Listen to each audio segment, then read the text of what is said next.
Welcome back to this episode of the BPSA Beyond the Dispensary podcast. In this episode, I'll be speaking to Zeenat, a fourth-year student at Kingston. She's made the most out of her time as an MPharm student and during the degree. She'll be talking about advocacy and the NHS Learning Support Fund, as well as what you can get involved with as a student. She'll also be sharing tips and tricks about other achievements and other things she's been involved with throughout her degree. Hi Zeenat, welcome to the podcast. Would you mind quickly introducing yourself?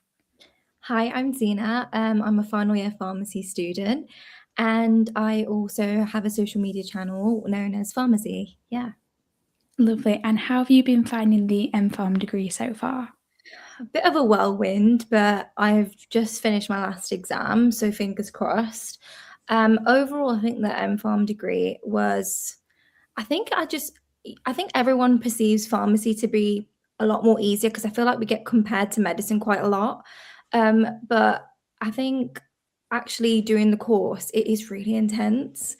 Even the concepts, I would say, are quite okay. It's just the sheer workload that is just insane. Like I was trying to relax after my exam the other day. So I like to play Sims, for example, and it said like I hadn't played since like December 2024.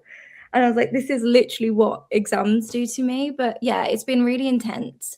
And that's kind of the negative side of it. But I've really, really enjoyed the course, the content, and like how we're becoming prescribers. It's like really exciting. Lovely, that's great, thank you. And so you mentioned it just there. What have been some of the best parts of the course? I'd probably say being able to progress with the change. So because I'm in fourth year now, I did 2 years of the old course, where before the change. So we were quite behind. So when I went into third year, it was just like second and like third year actually combined. It was like really, really intense. So I'm pretty sure like even though third year was like really, really horrible, I really, really enjoyed it. Like the depth of detail we go into and like the variety of placements. Like for me, I'm not too keen on community pharmacy, but I really, really liked hospital and GP. So being able to have insight into that was really, really good. And it helped when choosing pre-reg options as well. So that's probably one of the best parts. And also like just like the community as well in pharmacy. I think everyone just gets it. So like with my social media, I spoke to so many other students and just kind of like having mutual respect for people and like gaining really, really good friends, like lifetime like friends through the course is like really, really part of like the best parts, I would say, of the degree. Yeah, I definitely agree with that. The people definitely make it. And now I know you've been involved with a bit of like advocacy work, and that kind of links into the community.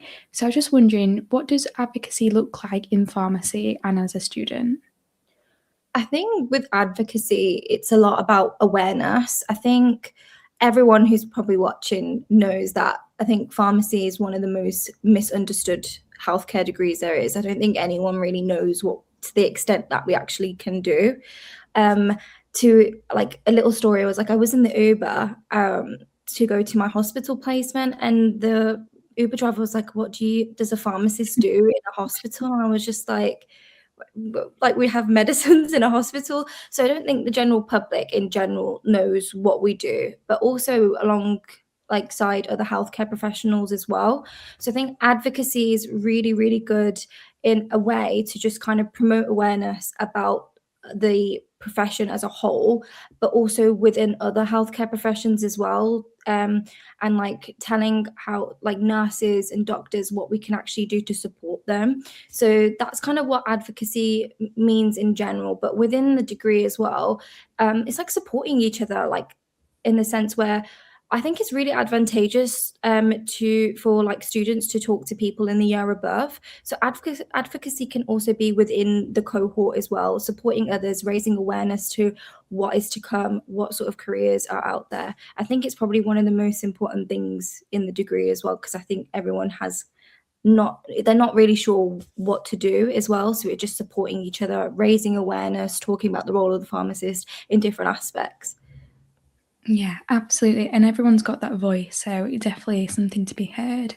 And so what have you directly been involved in terms of advocacy? I've done a lot actually.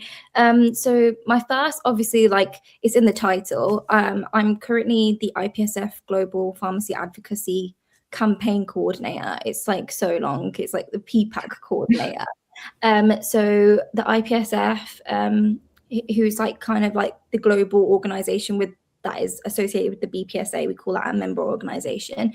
So essentially, my role is to create campaigns and platforms and just generally raise awareness through activities within the pharmacy cohort. So recently I run something called Pharmacy Across the Borders competition, and it was raising awareness about the role of pharmacy in different countries, which is really, really interesting because when I was judging the essays that people put through, it was really cool to see how pharmacy is so different in other countries and the advancement of the UK as well. Like we can prescribe now, and whereas if you compare it to other countries, they're still in that community phase of being a pharmacist. So that's sort of what I have been doing with IPSF, and also I'm launching a competition called Pharmacy Career Diaries Week, which is like in 2 weeks' time, and we will be talking about the different careers you can get as a pharmacist. It's so cool, honestly, because you have like exposure to so many people across the globe. I have met people who are obviously in industry, but I know someone who works for a Fortune 500 company in a finance company as a pharmacist. Like that is just insane to me. And like working with FIP, which is the Federation of Pharmacists as well. So they're really big on advocacy and trying to support students. So that is kind of what I do with IPSF. So it's just on a global scale. I speak to different member organizations. I think what I've noticed as well is that advocacy, no one really knows what it means. So my job is more about getting across what it is, how can you incorporate in that activities, and we help the regional offices, for example, Europe, APRO, Afro, and Paro. So that's like one side of advocacy that I do. My second line of advocacy is quite like national. So obviously, I've been doing a lot of social media. My social media is quite like, I try to paint myself as like everyone's big sister in pharmacy because I'm very good on like advice there. So advocating for like students in general. So I think later we'll probably be talking about the petitions. That's one big thing about advocacy. But also general tips and like how I got into things. So I do a few internships here and there, and just generally supporting students. I think like the running theme as well is students tell me like, how do you do this? And like, how do you revise for exams? Because I think we all know that with pharmacy, the like many unis don't have past papers, and like the revision resources are like scarce. So like just supporting one another and raising awareness on how you can actually succeed. So yeah, that's kind of a nutshell of what I do in advocacy. That is absolutely incredible. And just quickly, how do you manage that alongside studying your social media and getting involved with everything else? I really don't know, but I can give like a bit of an idea. I think with management, I think you got to know your limit. With me, I just like to do everything. I think because I don't like to say no. I think, and I would regret it if I said no. But again, you have to have your limit. In terms of management, I have obviously like a to-do list, and like I am a maniac when it comes to like managing my day. It's like micromanaging, but it works for me. So like I time things to the minute. So that is like one side, and my calendar is just like full of colors. So that's how I manage it. But also I think just getting your priorities as well. Like for example, I've just had exam season, so I've been a bit like MIA when it came to my IPSF stuff and my social media. But I think just telling yourself that's okay, and that my exams come first, because I think that would be more of a consequence for me. So I think in terms of management as well, I do like little small tasks in a day. I've never read the book Atomic Habits, but I think it's based on that, isn't it? Like you do little small tasks here and there. That's what people will say. But yeah, I do like an hour a day. And like I try and kill two birds with one stone a lot of the time. Like if I'm teaching, I will do a video on that. Or if I'm doing the IPSF, like I will do it like I just like to work at the same time I'm doing something else, if that makes sense. So that's a lot of time that I do managing, and to be honest, I do a lot of unhealthy working hours. But I think that's just like when people ask me, I think that's the truth behind it. I do work a lot of the time and I don't switch off, and that's the consequence of it. But I think you need to become like okay with that, because if you want it so bad, things like that don't seem a big of an issue. Yeah, absolutely. And it's good to have that self-awareness of knowing where your boundaries lie. So I'm really glad you brought that up. It's now a massive thing that you've been involved in is the NHS Learning Support Fund. So would you mind telling us what is the NHS Learning Support Fund and what does it mean for pharmacy students? Okay, so yeah, the NHS Learning Support Fund is a fund that healthcare professional like trainees can get access to support them during their course. So it's a kind of like a grant slash bursary where you don't have to pay it back, and it's based on the fact that you are eligible for student finance, hence you would be eligible for the fund, and it's just an extra form of funding to support trainees that have long extended placements. For example, we all know that medical students and nurses are on placement for like weeks at a time. So it's harder for them to work. So that fund is put in place that it can accommodate for their living expenses as well as alongside student finance. So that's a bit about the NHS Learning Support Fund. I think like there's key words that I just said, like going on placement for long extended hours and also having a really intense degree to which you would need that financial support. Pharmacy was never really, it was really like that with the working hours, but with placement in first year, I only did 4 days compared to what we do now is like weeks. So it has really, really changed, hence why I started really pushing forward with the petition, because the government wants to change the degree, but then has to also adhere to all the other changes that they need to put in place to support us, because it's about being fair. So that's a bit about why I kind of started the petition as well, because I have a bit of a platform as well. And I think that one of the things I said to myself when I started social media was there's no point having this many followers if you're not going to do anything about it. And I have like access. I'm so lucky to have access to so many other people in the pharmacy profession, to which I thought if I launch this petition, if no one else is gonna do it, I might as well. And I'm a really big advocate on my channel anyway, so it makes sense to go for the petition. And also, the reason why I started it was because of personal frustration. Like all last summer, I think my wake up call was last summer when I had placements. I did like 4 weeks in summer, and I would do 9 to 5. It'd take me an hour to get back, and I'd tutor till 9 o'clock and work the same time. So I was working unhealthy hours, like 12 hours a day. It was awful. And I was thinking if the government just recognized that this is probably a national thing with a lot of students, that this little thing that they could just grant could really, really support so many people.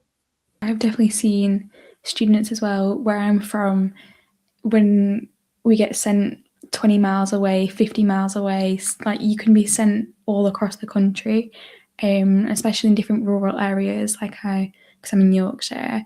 It can be really hard to get to. Sometimes you need a train, then you need a coach, then you need a bus, then you might need a taxi, and all those costs build up.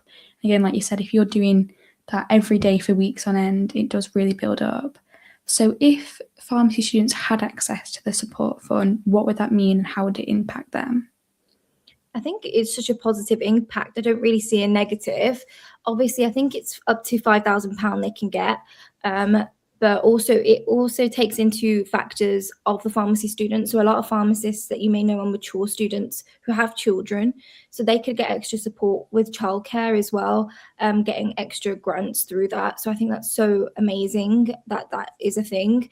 I think also I think as pharmacy students understand the reality of the fact that it is hard to get access to placements. I think our unis are quite used to getting us access to, but when it comes to hospital and GP, the shift is not like fully there yet. Like they're not understanding what we do as a role. So getting contracts for us to get into placements is really hard in GP.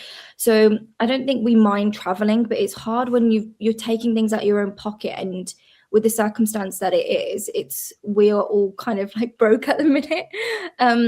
like personally, I was on a week training at GP for this year, and it cost me £75 for the week. And we do have the travel and dual expenses. I kind of wanted to clarify that you can claim it back, but the government are relying on the fact that you have the money there already. So if I was sent to GP for 4 weeks and it cost me £75, I'm pretty much spending £300 to £400 on my income, which I may not even have. So if we had the learning support fund, that is there. Like, I think anyone would probably moan as much about having to travel, and it would be easier for unis. Like, I know my uni apologizes to us and say there's nothing we can do on our side, but you can do these sort of things. You can sign the petition, you can advocate, you can try, if you're really in hardship, you can try and get access to a travel fund as well. They do their best, and I think it would support unis as well.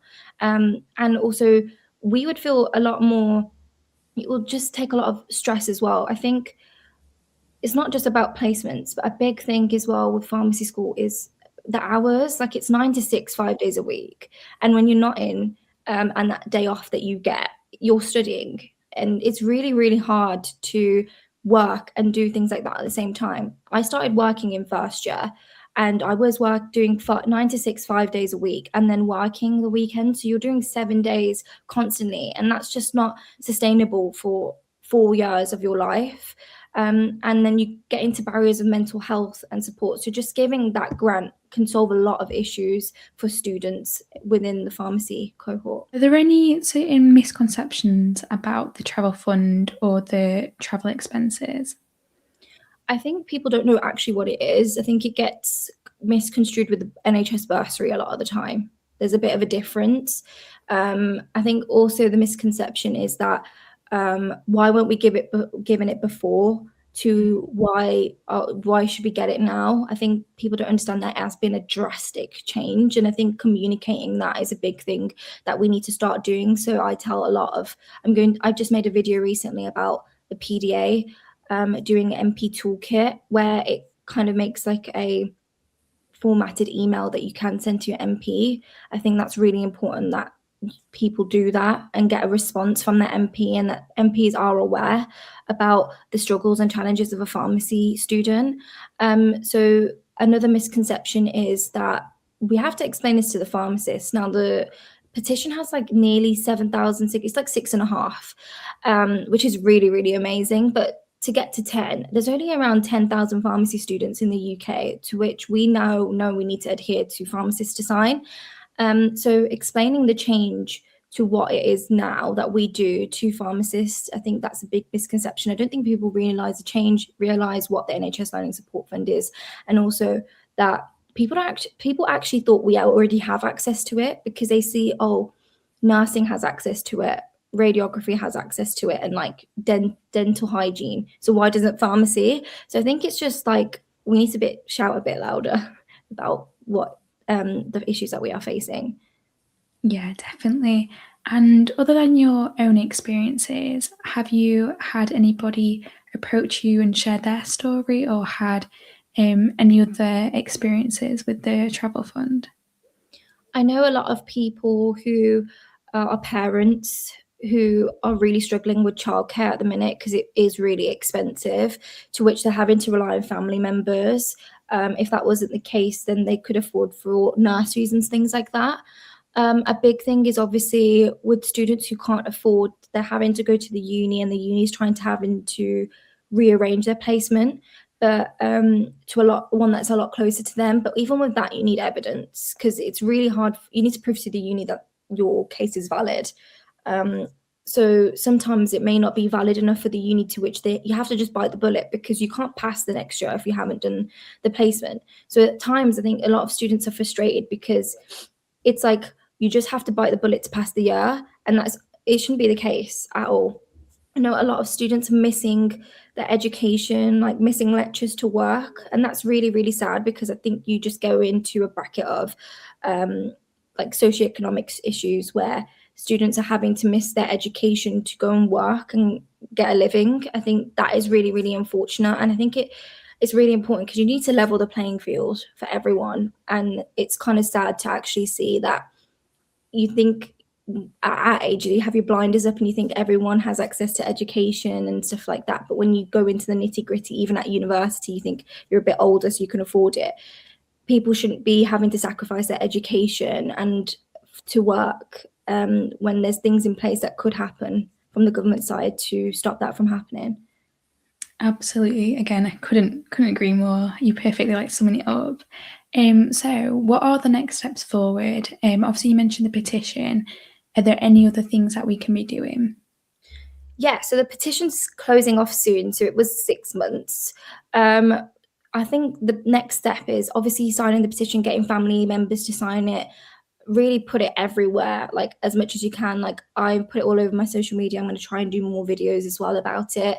I think if the petition, there's an alternative to the petition, which is the MP toolkit. Really write to your MP. I think that's really important. I think a lot of students are unsure how to navigate that process, but the MP toolkit, if you put your postcode in, it will come up with the MP, with the email address and the standard email that you can just change. So I think it's easier than ever to email your MP and get something said. Also speak to your unis as well. I think having a uni back a lot of students is a really big deal. It's like an institution. So speaking to your unis, even running events, like if you're in a pharmacy society, informative events. So recently I did one with a PTA at my university at Kingston, and we had like the petition and a QR code, and we just explained to people what it was, and they didn't know that they could get access to this for a lot of first years. So taking the opportunity, if you're an older student in, for example, in third and fourth year, explaining to first and second year that this is a thing and that they should sign it. So that's what you can do on your side, reposting, saving posts as well. Even little as that really, really helps. That was really great and really informative. I hope people go out and spread the word. I just wanted to take the time to thank you all so much for listening to these episodes of the podcast. The BPSA Beyond Dispensary wouldn't be possible without all of you listening, so thank you so much for your support. So this is just a kind reminder, if you are enjoying the videos, please follow us and subscribe. Feel free to leave any of your thoughts in the comments below, sharing what you like, who you'd like to see next, or anything else that we can do. If you do want to get involved, feel free to reach out to me or any of the other BPSA team. Thank you so much. So I wanted to speak a bit more about your social media page. Obviously, it goes alongside with your advocacy work. So what initially inspired you to make your social media? I was thinking about this the other day. I always think, like, for the person I am, I don't know why I actually started posting. It's like very out of character for me. But I think I was thinking about it, and the reason was that I used to, when I was in first and second year, I used to sell my notes on Etsy because I knew that it was like really scarce. And I always, when I wanted to do pharmacy, the reason why I actually wanted to do pharmacy, because I like the work-life balance. I never really saw myself doing anything else that was not healthcare related. But I wanted the flexibility to run a business. I've always wanted to run a business, and I've really been passionate about education. So I've been tutoring since I was like 16 years old. So I'm very, very big on education. I was trying to set up a tutoring business, to which I was like, I need to market it. So that's kind of the reason why I started social media, because I kind of wanted to make educational based content and kind of like build a business off that. Hence, like a lot of my content for the good year and a half was faceless. It was just pictures of like common things like what is a controlled drug, 5 things you need to know about furosemide, like really like educational based videos, and people really liked it. I don't think it was much of a thing. Like pharmacy with TikTok was really new, like a year ago. I think it's become very mainstream at the minute. So that's kind of the reason why I started social media, just to do educational resources, and like didn't have a face to it. And then I started getting a lot of followers, to which I was just like, oh, okay. Then I did like days in the life, because I worked at a hospital pharmacy and outpatients, and people thought that was really unique and cool. So I did a few days in the life. So I did voiceovers. And then I started getting more and more followers. Then pharmacy became a bit mainstream on TikTok, like a lot more people were doing it, to which I started showing my face, and then ran with it. I just went with like loads of advocacy, loads of tips.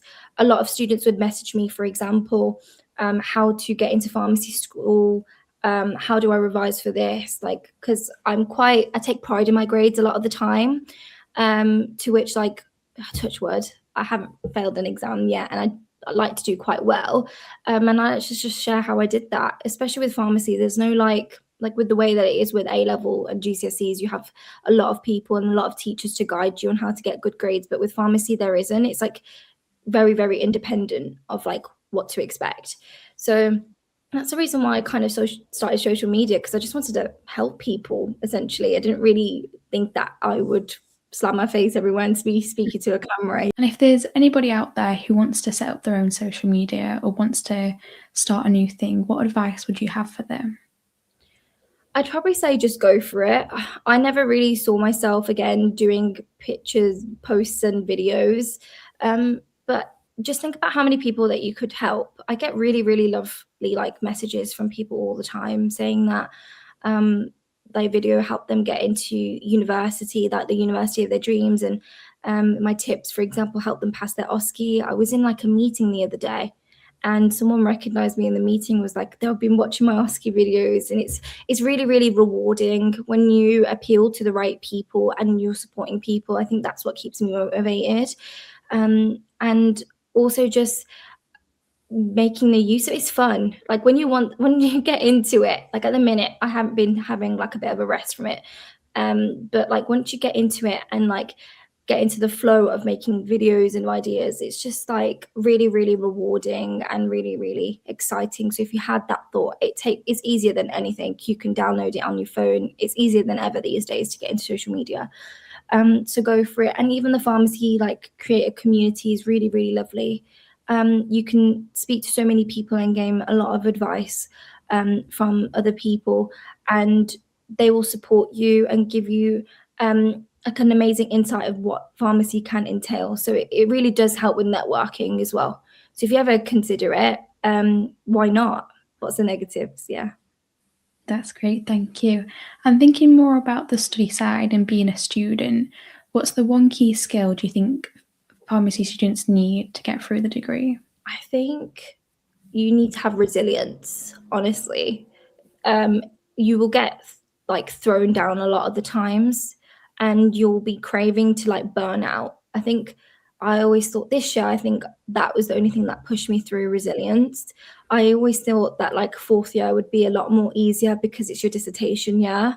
So you just like do your dissertation and it's like really nice.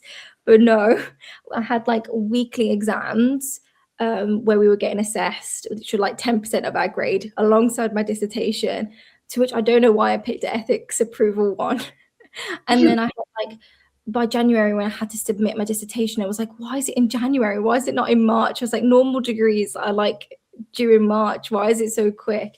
And then after that, I was doing a social media public campaign on like childhood obesity. It was like never ending. I was like, when is this going to end? To which it never did until last week. But yeah, resilience, that's the only thing that got me through. And like fourth year is like a monster. Like you just sit your Oriel exam and just taking like, yeah, if you didn't do good in this exam, just keep going, because at the end you'll get some sort of like break, and try not to burn out. So have like a hobby that you can do. For me it was reading, and also social media as well. So something that you can take pride in. For me, like with social media, I didn't have that guilt. I know a lot of students have study guilt, like doing something else rather than studying. So like I was having fun doing social medias, but doing like video posts or whatever. But again, like what's it going to hurt doing 30 minutes of something that you love a day? So you need to have something that will stop you from burning out, because once you burn out, I think that is the worst thing, because it's hard to get out of that rut. And you don't have time for that in pharmacy, unfortunately. Yeah, that's really great, thank you. And a bit more personal, where do you see yourself going in like the next year, and then the next like 5-10 years and your future career? I think next year, obviously, be doing pre-reg.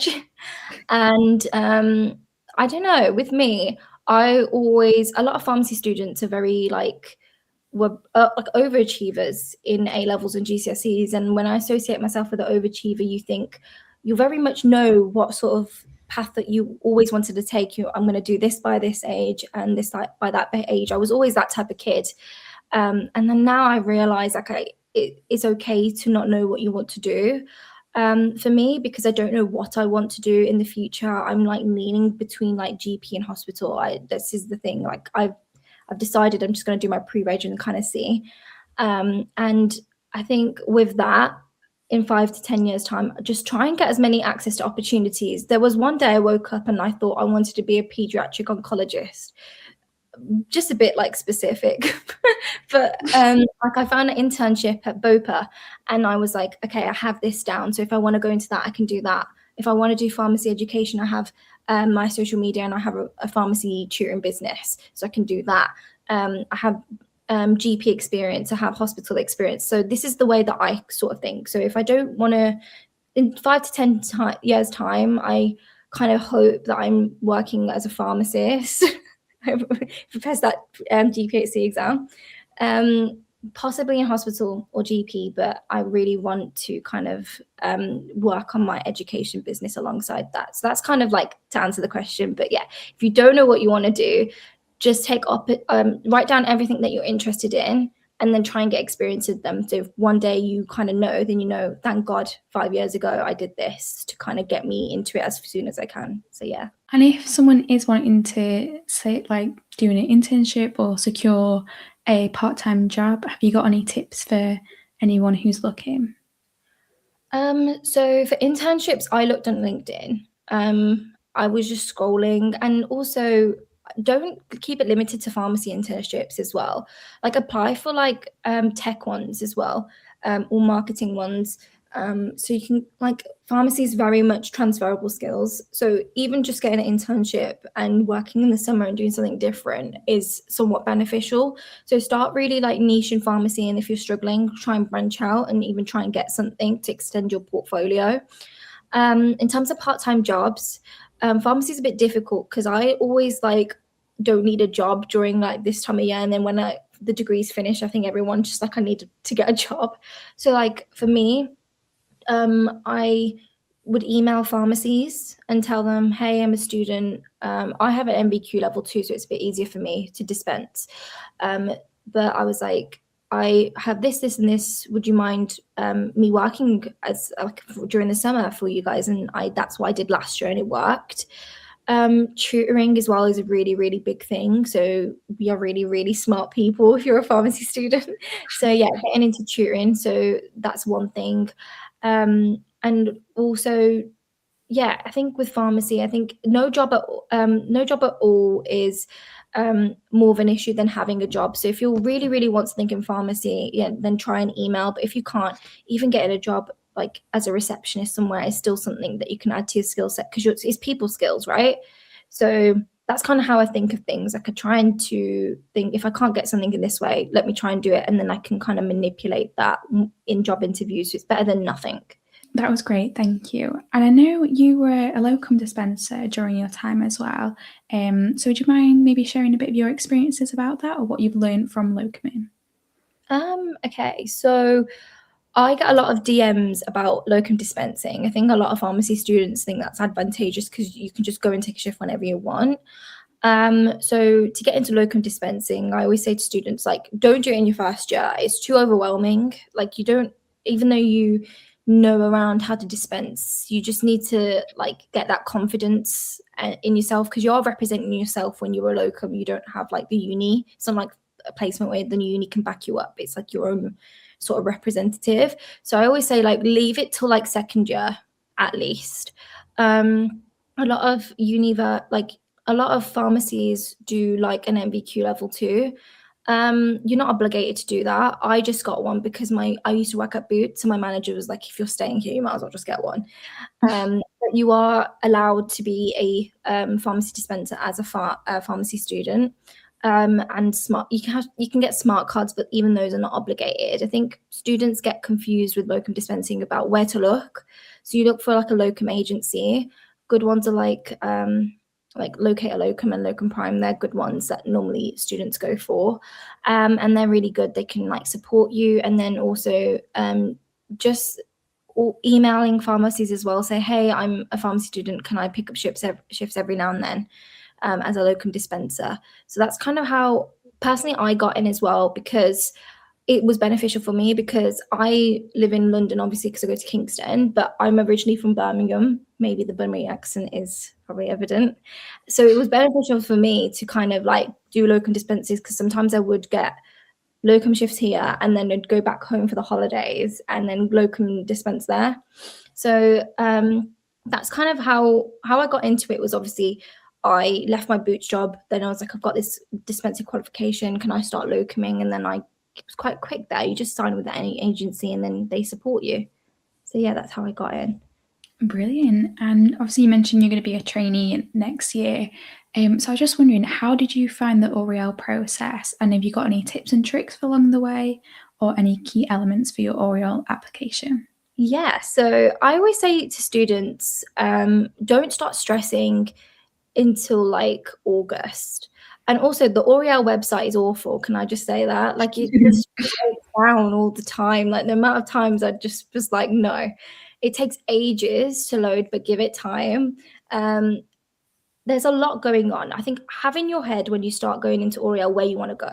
So what I did was I bulk preferenced first. That was the first thing I ever did. So I threw everything in Wales in the bin, Scotland. I knew I didn't want to go there. So do all that. So you're left with like a chunk of ones that you know that you need to maybe consider. That's what I did in August, and I didn't look at it again. To which when I set my exam, a lot of students ask how I prepared. I personally use like Blackstone tutors and the sample mock, but honestly, the sample mock is really, really good. I did like that 3 times and I did in-depth analysis on it. I know a load of people use a yellow book. From what I've gathered from speaking to people, it's either Blackstone tutors and the sample mock, or the yellow book and the sample mock. So you can choose either or. That's pretty much it. Don't start revising for like 6 weeks. It's just too much. I started revising about 4 weeks before, but I didn't do it like consistently. I did like 2-3 hours a week. So it doesn't take that long. Also just kind of stick with your gut. So you're going to have to, when you read questions, stick with your gut, but obviously sometimes you may be wrong. Like for me, I would be like, I'd escalate that straight away, but they don't expect you to do that. So going through the sample mock and understanding when you would specifically do certain things is really good. And noticing trends, I think that's the big thing. They always ask, like, a patient is coming and they don't understand English well, or they're deaf, how would you communicate? So those are the typical ones that they seem to ask to understand those trends. Don't stress about calculations too much. It's very, very simple. If you're going to revise, I used my first and second year pharmacy ones. They're fine. And then in terms of preferencing after that, I sat my exam and let that marinate a bit. You kind of get an idea what it was like, and then I started preferencing then. So I got like a whole Google sheet, and I just put all the ones that were in like that I bulk preferenced earlier. And then I kind of put what sector it was, how far it took me to get there from where I lived, and then like a score of like green, orange, and red, how I felt about it. So that's kind of what I did, and then I kind of labeled it and went from there. A lot of people tell you to preference 200 or 100, depending on which area you're in. For me, for London, I don't know what was in my head. Everyone was doing 200. I did 90. I don't know what I was thinking. But yeah, it worked out for me. I got my second choice. But have options. Like for me, I didn't want to do community, but I think that was sensible to get community. So I put it towards the bottom, but I kind of like put ones closer to me. I said, if I was going to get community, I'm going to go somewhere close. Speak to people as well. Speak to people who have done placement, like trainee pharmacists have done things there as well. See what sort of like protected study hours. That's a really big thing. So if you're thinking about going to community, like Boots, for example, give you protected study hours like 7.5 hours a week. That's a lot. So things like that, you want to study, take priority of that, and work. So that's my advice with Aura. Don't worry about it now. I know my uni gave me a lecture in January on it, and I was just like, no, this is not happening. So yeah, bulk preference, do your exam, then properly preference. And then, yeah, that's kind of my advice with Oriel. Yeah, that's brilliant. That's really good. Thank you. I know we've covered quite a lot there. So I might just go on some quick fire questions. Will that be okay with you? Yeah, go for it. Lovely. So you mentioned you like to read. What kind of books do you like to read? I don't know. I go through phases. Earlier this year, it was like non-fiction books, like about like what happens when you dream, and like sciencey books. I read like the unprocessed food one. I think that's interesting, and like stuff about the gut. Like I go through phases, and then also I just read utter like rubbish books where it's like romance and like flowers and beaches and like stuff like that. So I go through two kind of things. If you ask me right now, I'm reading Confessions of a Shopaholic. I actually love that film, so I'm reading a book for it. So I'm very, very girly with what I read. And then also non-fictiony. So that's kind of like the kind of books that I sort of read. Those are some great options, and I feel like I do the same, depending on what season it is. We're changing the books up. Yeah. So when you're studying, what's your favourite snack, or are you a non-snacker? I know this is so bad. I've got an issue with chocolate. I just see chocolate all the time. Is I tried to switch the chocolate out for like grapes. I think that's what it, because I just have to constantly do something. I don't know what it is. But don't eat chocolate too much. I think it becomes an issue. I think for me, it'll probably just I try to get with like fruit. I think that's what the main thing is. Or a yogurt bowl. Try to be healthy because believe it or not, you're sitting at your desk for like 8 hours. So yeah, just try and eat as healthy as you can. Like rice cakes, I think that's one thing I used to eat a lot. So yeah, that's pretty much what I snack on. Lovely, thank you. And finally, if you could be any drug, what drug would you be? You know what? I actually think I like on Dancertron. I'd be on Dancertron because it's a good like antiemetic. It's reliable. It's really nice. It works with like the 5-HT like serotonin, and yeah, I just like how reliable it is. It's a nice drug. I'd probably be on That's a Dancertron. good answer. That's amazing, thank you. Well, thank you so much for being on the podcast. I'm sure there's lots of things that people can take away from this episode. Yeah, definitely. We talk about a lot of things. So yeah, hopefully everyone sees the benefit in it. Lovely, thank you.